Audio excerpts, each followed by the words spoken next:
Quand vous voyez les derniers rapports du Rhône, le rapport Spinetta, les déclarations d'Elisabeth Borne, de Nicolas Hulot sont quand même plutôt défavorables à l'expansion des LGV en disant il faut revenir maintenant à la promotion des trains du quotidien que sont les TER qui ont été ces dernières années totalement oubliés des investissements ferroviaires au bénéfice exclusif des LGV. Donc je pense qu'il y a un certain bon sens politique qui a l'air de vouloir émerger, mais ce qui m'étonne un peu, c'est un peu le double discours aussi du gouvernement. Nous ne savons pas encore quelle décision il prendra, mais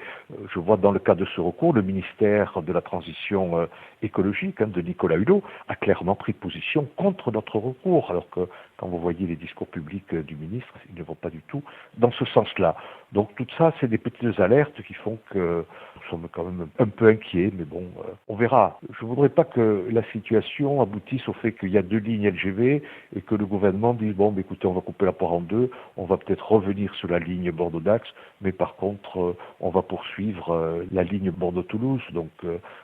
les dégâts de la ligne Bordeaux-Toulouse sont quand même considérables et j'espère que ce ne sera pas la situation de compromis politique qui est actuellement préparée pour satisfaire le lobbying politique énorme qu'ont fait les maires de Bordeaux, Toulouse et les présidents des 2 conseils régionaux, Nouvelle-Aquitaine et Occitanie.